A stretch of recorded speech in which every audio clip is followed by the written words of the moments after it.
یہ ہے کہ کیا 3 طلاق دینے ہی سے عورت نکاح سے نکلے گی؟ اگر 3 سے کم طلاق دیتا ہے 1 یا 2 اس صورت میں نکاح سے باہر نہیں نکلے گی؟ اس کے تعلق سے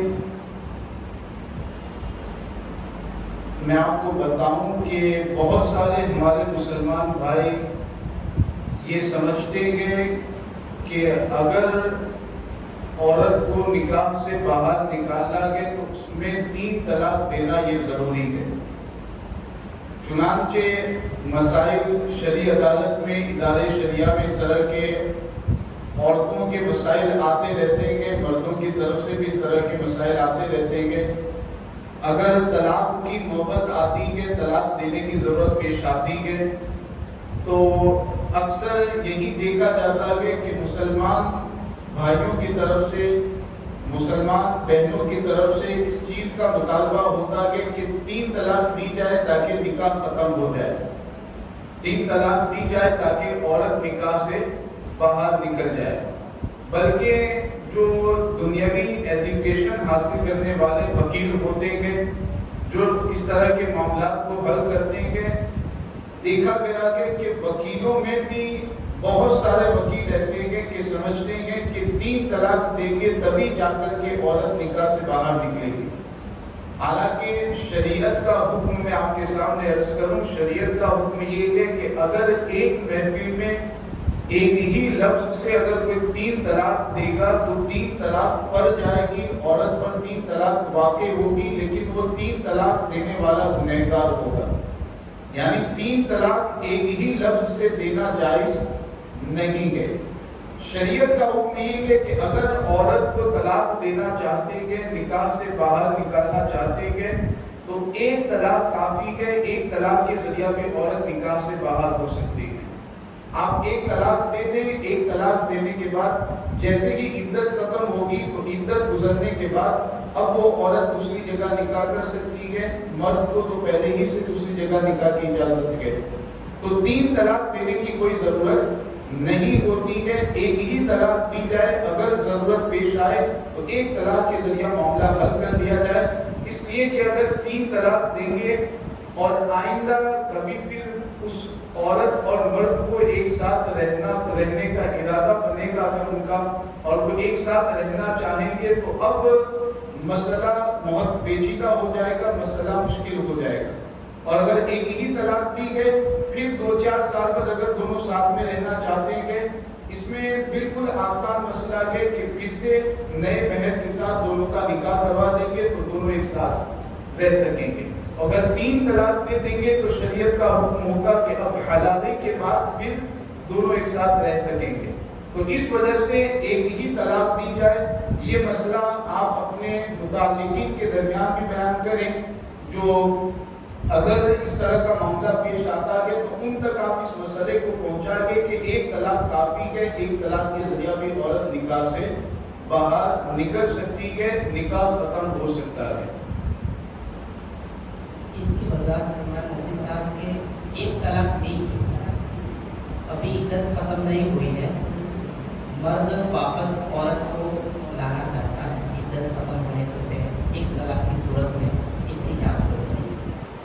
اس میں جو اصطلاحی الفاظ جو فقہ کے اعتبار سے استعمال ہوتے ہیں، علماء اور طلباء جانتے ہیں، عوام کے سامنے میں ان اصطلاحی الفاظ کو بیان کرنا مناسب نہیں سمجھتا۔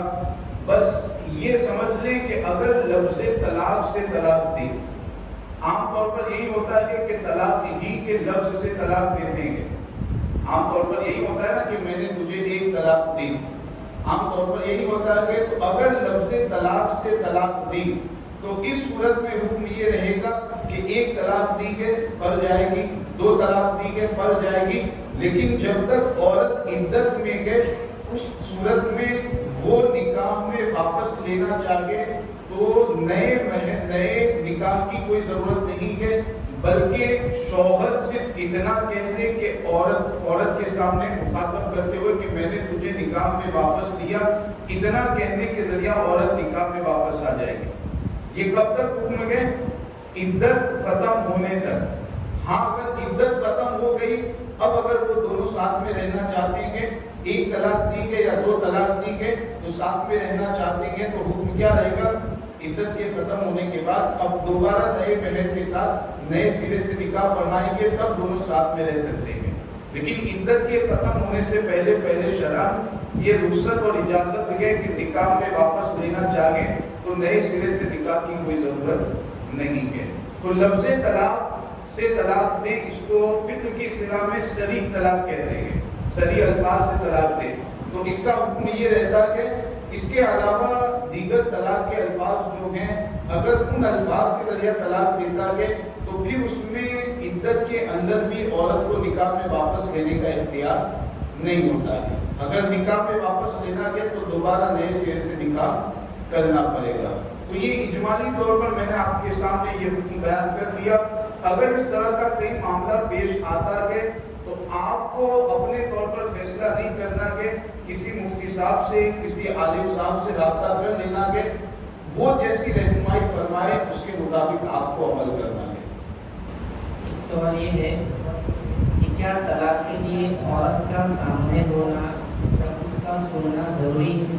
اگر عورت نے سنا نہیں یا شوہر کے سامنے عورت موجود نہیں ہے شوہر طلاق دیتا ہے ایسی صورت میں طلاق ہوگی یا نہیں؟ یہاں بھی غلط فہمی بہت ساری عوام کے درمیان پائی جاتی ہے.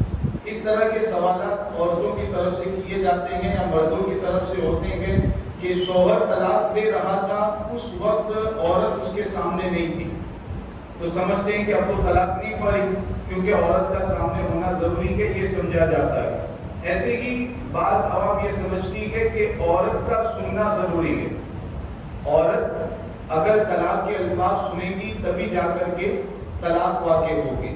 تو یہ غلط فہمی ہے.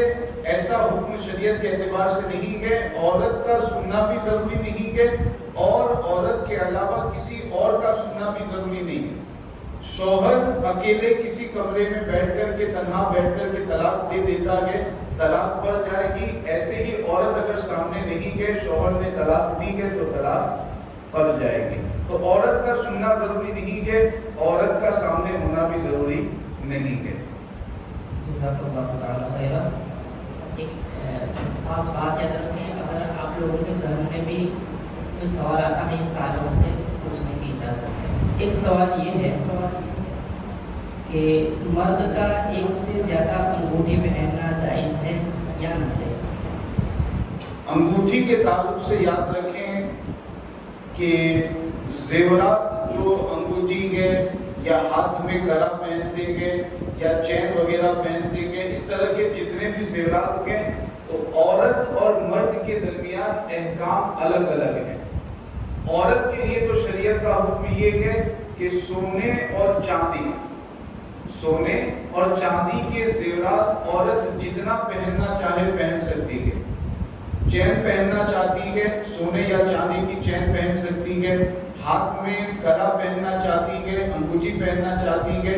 سونے اور چاندی کے زیورات عورت جتنا پہننا چاہے پہن سکتی ہے. شریعت کے اعتبار سے اس کے لیے کوئی پابندی نہیں ہے. البتہ مرد کے لیے سونے اور چاندی کے زیورات پہننے کی اجازت نہیں ہے. صرف مرد کے لیے اجازت ایک چاندی کی انگوٹھی کی ہے اور اس میں بھی شرائط شریعت کے اعتبار سے ہے کہ انگوٹھی تقریباً 4.25 گرام کے سے کم کی ہونی چاہیے. 4.25 گرام سے کچھ کم کی ہونی چاہیے. ایک نگ والی ہونی چاہیے. ایک سے زیادہ انگوٹھی نہ ہو. یہ تمام شرائط ہیں. ان شرائط کے ساتھ مرد کے لیے ایک چاندی کی انگوٹھی پہننا جائز ہے. ایک سے زیادہ پہننے کا یہ ناجائز ہے. اسی طریقے سے سونے کی انگوٹھی اگر کوئی مرد پہنتا ہے تو یہ بھی ناجائز ہے. تو یہ تو معاملہ ہو گیا سونے اور چاندی کا. اب آپ جانتے ہیں کہ سونے اور چاندی کے علاوہ بھی کچھ دھات آتے ہیں جیسے لوہا گئے, پیتل گئے, تانبا گئے. تو یہ جو سونے اور چاندی کے علاوہ دھات گئے ان کے زیورات ان کی انگوٹھی نہ مرد کے لیے پہننا جائز ہے نہ عورت کے لیے پہننا جائز ہے. حضور علیہ الصلوۃ والسلام کی احادیث اس کے تعلق سے موجود ہے. سونے اور چاندی کے علاوہ جو دھات ہے ان کے زیورات پہننا مرد عورت دونوں کے لیے جائز نہیں ہے. تو یہ دونوں کے احکام ہے، سونے اور چاندی کا حکم الگ ہے، دھات کا حکم الگ ہے، مرد کا حکم الگ ہے، عورت کا حکم اس کے تعلق سے الگ ہے۔ جی، اس میں حضرت نے وضاحت فرمائے کہ عورت ہاتھ کا زیور لیتی ہے سونے چاندی کے علاوہ اور اس کے اوپر سونے کا پانی چڑھا دیتی ہے، تو ایسا زیور عورت پہن سکتی ہے؟ صرف سونے کا پانی چڑھا دیا جائے، اندر لوہا ہے، تانبا ہے، سونے کا پانی چڑھا دیا گیا یا چاندی کا پانی چڑھا دیا گیا، تو اس کی وجہ سے وہ سونا اور چاندی نہیں مانا جائے گا، وہ دھات ہی کا زیور مانا جائے گا، اس کے پہننے کی اجازت شریعت کے اعتبار سے نہیں ہوگی۔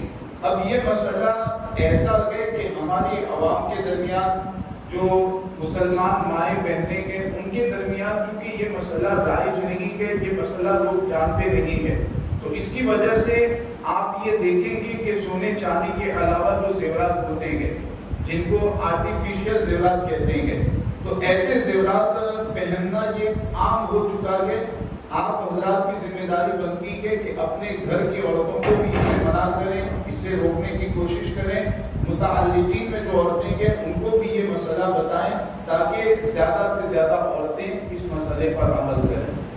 سوال یہ ہے، امریکن گائے جسے جرسی گائے بھی کہتے ہیں، اس کا شرعی حکم کیا ہے؟ اس کو رکھنے کے حوالے سے، اس کے استعمال کے حوالے سے یا اس کی قربانی کے حوالے سے جرسی گائے؟ امریکن گائے جسے جرسی گائے کہا جاتا ہے، تو اس کے تعلق سے بھی کچھ غلط فہمی بعض ہماری عوام کے درمیان پائی جاتی ہے۔ اس کے دودھ کے تعلق سے اکثر لوگ سوال کرتے ہیں کہ جرسی گائے کا دودھ پینا کیسا ہے، تو یاد رکھیں کہ جرسی گائے یہ عام گائے جو ہوتی ہے اسی کی طرح جرسی گائے اور امریکن گائے کا بھی حکم ہے۔ جیسے عام گائے کا دودھ پینا جائز ہے، جرسی گائے امریکن گائے کا بھی دودھ پی سکتے ہیں۔ قربانی کا جو مسئلہ اس کا ہے ویسے ہی اس کا بھی مسئلہ ہے، تمام احکام ایک ہی طرح کے ہیں، اس میں حکم کے اعتبار سے کوئی فرق نہیں ہے۔ تو امریکن گائے یا جرسی گائے کا دودھ بھی پی سکتے ہیں، باقی جو احکام ہیں وہ بھی گائے ہی کی طرح اس کے رہیں گے۔ ایک سوال یہ ہے، ہاتھوں کے دورے، ہاتھوں میں لوگ دورہ پہنتے ہیں، اجمیر شریف کا یا یہاں کا دورہ، یہاں مزار کا دورہ، اس طرح منسوخ کرتے ہیں اور پھر ہاتھوں میں کڑے پہنے جاتے ہیں، جوان پہنتے ہیں، اس کے حوالے سے حکم شریف حاصل کرتے ہیں۔ یہ جو دھاگا رہتا ہے لال رنگ کا، پیلے رنگ کا دھاگا رہتا ہے، آپ نے بھی دیکھا ہوگا مزارات پر سے لائے جاتے اس طرح کے دھاگے، تو یاد رکھیں اس کے تعلق سے حکم یہ ہے کہ صرف اگر آپ دھاگا پہنتے ہیں لال رنگ کا، پیلے رنگ کا، صرف دھاگا پہنا جاتا ہے اور یہ سمجھا جائے کہ فلاں مزار سے یہ دھاگا لایا گیا ہے تو اس میں برکت ہوتی ہے، اس کو پہننے کی اجازت رہے گی، تو ایسا نہیں ہے۔ صرف دھاگا پہننا یہ منع ہے۔ ہاتھ میں بعض لوگ پہنتے ہیں لال رنگ کا، پیلے رنگ کا دھاگا، تو اس کی اجازت نہیں ہے، اس کو پہننے سے بچنا چاہیے۔ ہاں اگر اس میں آپ تعویذ لگا دیتے ہیں، تعویذ کے ساتھ وہ دھاگا لگا ہوا ہے، اب اگر تعویذ پہننے کی نیت سے اس دھاگے کو ہاتھ پر باندھتے ہیں، بازو پر باندھتے ہیں، تو اس صورت میں شریعت کے اعتبار سے اجازت رہے گی، لیکن صرف دھاگا پہنیں گے تو اس کا کوئی فائدہ بھی نہیں ہے اور اس کو پہننے سے علماء نے منع فرمایا ہے۔ اسی طریقے سے کرا پہنا جاتا ہے، نوجوانوں میں خاص طور سے ایک فیشن کے طور پر یہ بات رائج ہو چکی ہے، ہاتھ میں کرا پہنتے ہیں، تو یہ بھی یاد رکھیں کہ اس طرح میں نے ابھی مسئلہ بتا دیا کہ مرد کے لیے تو کسی بھی دھات کا کرا پہننا یہ جائز نہیں ہے، چاہے وہ سونے کا ہو، چاندی کا ہو یا کسی اور دھات کا ہو۔ اور یہاں پر ایک بات یہ بھی ذہن میں رکھیں، منت جو مانی جاتی ہے، خاص طور سے اس مسئلے کو ذہن میں بٹھا لیں، منت مانتے ہیں، چھوٹے بچوں کی منت مانی جاتی ہے، اجمیر شریف لے جاتے ہیں یا کسی اور بزرگ کے مزار پر لے جاتے ہیں۔ اب اس میں کیا ہوتا ہے کہ منت ماننے کے ساتھ ساتھ بچے کے پاؤں میں یا ہاتھ میں کرا پہنایا جاتا ہے، پہناتے ہیں، چاندی کا کرا عام طور پر ہوتا ہے یا کسی اور دھات کا کرا ہاتھ میں یا پاؤں میں پہنا دیتے ہیں اور پوچھا جاتا ہے تو جواب یہ دیا جاتا ہے کہ یہ منت کا کرا کہ فلاں بزرگ پر کی مزار پر ہم نے منت مانی گے تو اسی لیے یہ کرا پہنایا گیا ہے. تو یاد رکھیں کہ یہ جو منت کا کرا پہنایا جاتا ہے کہ بچوں کو اگر آپ پہنائیں گے تو بچوں کو بھی پہنانے کی اجازت نہیں ہے. منت ماننا جائز ہے. کسی بزرگ کے نام سے ان کے وسیلے سے اگر آپ منت ماننا چاہتے ہیں تو کرا پہنانے کی دورا پہنانے کی کوئی ضرورت نہیں ہے. صرف زبان سے منت مان لیں, دل میں منت مان لیں کہ فلاں بزرگ کے وسیلے سے اے اللہ میں تیری بارگاہ میں یہ دعا کرتا ہوں کہ اگر میرا بچہ شفایاب ہو گیا, فلاں کام ہو گیا تو میں اتنے فقیروں کو کھانا کھلاؤں گا. تو اس طریقے سے منت اگر مان لیں تو انشاءاللہ تعالیٰ اس بزرگ کے وسیلے سے اللہ تبارک و تعالیٰ آپ کی جائز مراد کو پورا فرمائے گا. لیکن اس میں کرا پہنانا ہاتھ میں یا پاؤں میں شرعاً اس کی ہرگز اجازت نہیں ہے. تو اس مسئلے کو بھی خاص طور سے ذہن میں رکھیں اور اپنے گھر والوں کے درمیان, رشتہ داروں کے درمیان اس مسئلے کو بیان کریں تاکہ لوگ اس مسئلے کو جانیں اور اس کے مطابق عمل کریں. اگر اس میں وضاحت ہو جائے تو اچھا رہتا. تو کسی نے منت ہی یہ مانی ہے کہ میرے بچے کو یہ ٹھیک ہو گیا, میرا بچہ ٹھیک ہو گیا تو میں اس کو کڑا پہناؤں. اس طرح کی منت شریعت کے اعتبار سے صحیح نہیں ہے اور ایسی منت کو پورا بھی نہیں کیا جائے گا. ایک سوال یہ ہے, گروی رکھی ہوئی چیز سے فائدہ اٹھانا کیسا ہے؟ گروی جس کو گجراتی زبان میں گیرو کہتے ہیں, گیرو رکھنا. میں نے آپ سے 5,000 روپے قرضہ لیا, اس کے بدلے میں نے اپنا موبائل آپ کے پاس گروی رکھ دیا, میں نے اپنا مکان, اپنی دکان آپ کے پاس گروی رکھ دی. یہ طریقہ آپ جانتے ہیں کہ مارکیٹ میں بہت زیادہ رائج ہے. اب یہاں پر شریعت کا حکم یہ ہے کہ گروی رکھنا تو جائز ہے. میں نے آپ سے قرضہ لیا, اپنا موبائل, اپنی دکان, اپنا مکان میں نے آپ کے پاس گروی رکھا, یہ تو جائز ہے, اس میں کوئی قباحت نہیں ہے, کوئی حرج نہیں ہے. لیکن آگے جا کر شریعت کا حکم یہ بنتا ہے کہ گروی رکھی ہوئی چیز سے وہ سامنے والا فائدہ نہیں اٹھا سکتا. اگر میں نے آپ کے پاس موبائل گروی رکھا ہے تو موبائل سے آپ فائدہ نہیں اٹھا سکتے ہیں. مکان اگر گروی رکھا ہے تو مکان سے فائدہ نہیں اٹھا سکتے ہیں. تو گروی رکھی ہوئی چیز سے فائدہ اٹھانا جائز نہیں ہے. لیکن یہاں پر یہ بھی ذہن میں رکھے گا کہ یہ حکم اس وقت ہے جب گروی رکھنے والا مسلمان ہو. گروی رکھنے والا مسلمان ہو. اگر گروی رکھنے والا غیر مسلم ہے تو اب آپ اس کے مکان سے, اس کی دکان سے, اس کی گاڑی سے فائدہ اٹھا سکتے ہیں. تو یہ دو مسئلے اچھی طرح ذہن میں بٹھا لیں. گروی رکھنے والا اگر غیر مسلم ہے آپ اس سے فائدہ اٹھا سکتے ہیں, نفع کی نیت رکھتے ہوئے فائدہ اٹھائیں. اور اگر مسلمان ہے تو پھر اس سے فائدہ اٹھانا جائز نہیں ہے. ہمارے یہاں یہ بہت زیادہ رائج ہو چکا ہے. قرضہ دیتے ہیں, سامنے والے کا مکان لے کر کے اس کو خود استعمال کرتے ہیں یا کرائے پر دے دیتے ہیں. کھیت وغیرہ بھی لیتے ہیں, اس میں بھی پھر جب تک وہ قرضہ واپس نہیں کرتا ہے تب تک اس میں کھیتی کرتے رہتے ہیں. تو یہ چیز شریعت کے اعتبار سے ناجائز ہے جبکہ سامنے والا مسلمان ہے.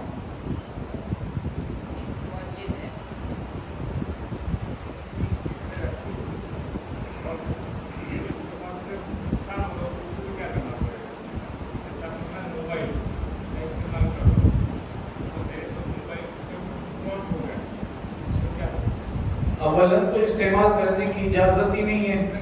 اگر آپ تو آپ غیر مسلم کا اگر موبائل ہے تو آپ اس کو استعمال کریں, دوسری کوئی چیز ہے تو استعمال کریں, لیکن اس کی حفاظت بھی ساتھ میں کریں. آپ اس انداز میں اس کا استعمال نہ کریں کہ جس کی وجہ سے اس کو نقصان ہو.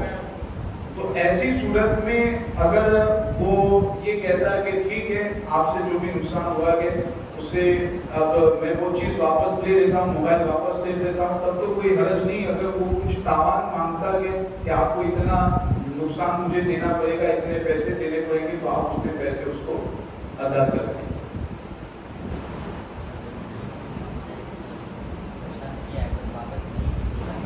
اس کی تو اجازت نہیں ہے, اس کا مطالبہ پھر وہ صحیح نہیں ہوگا.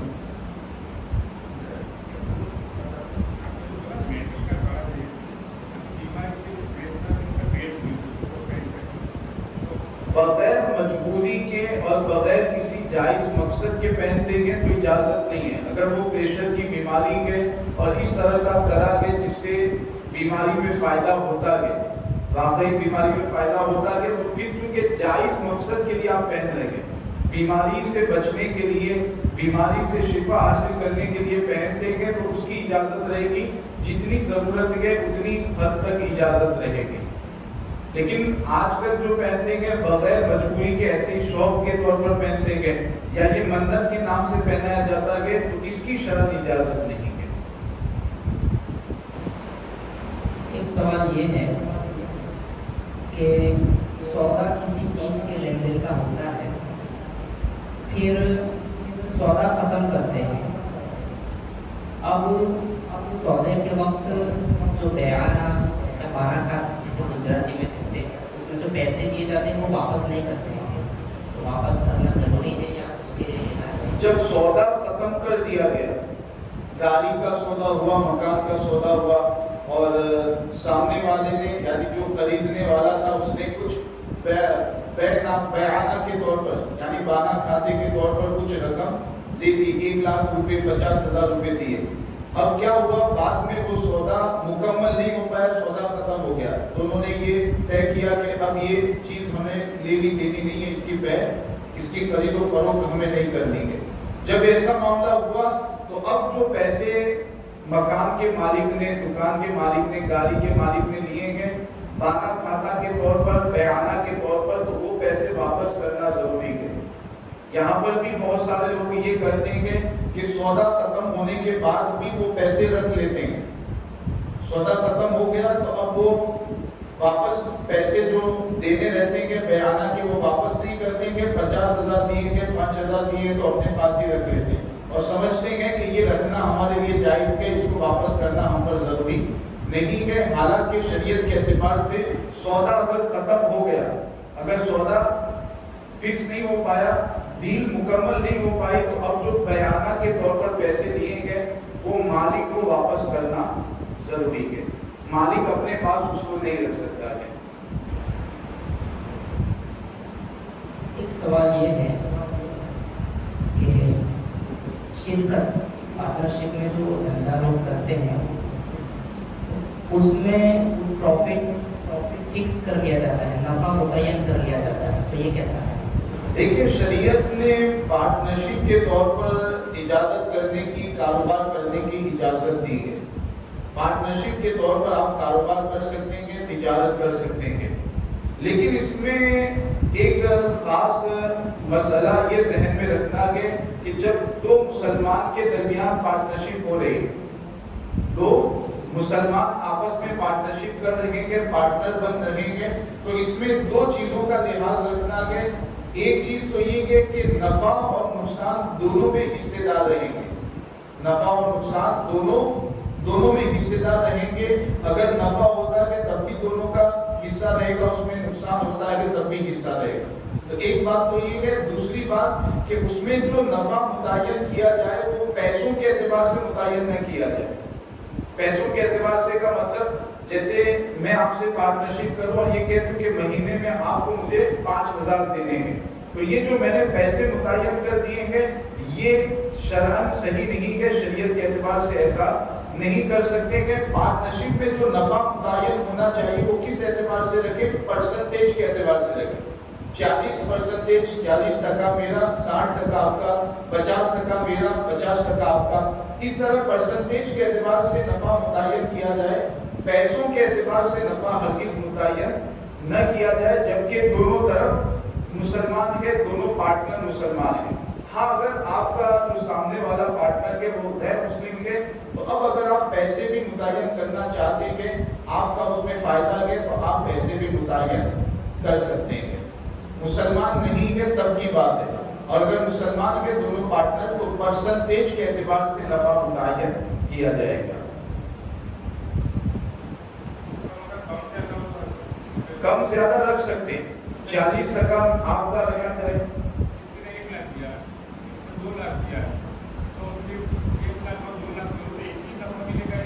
نہیں, زیادہ کم زیادہ رکھ سکتے ہیں نا. 2 لاکھ والے کا نفع زیادہ رہے گا, 1 لاکھ والے کا کم رہے گا, تو کم زیادہ رکھ سکتے ہیں. لیکن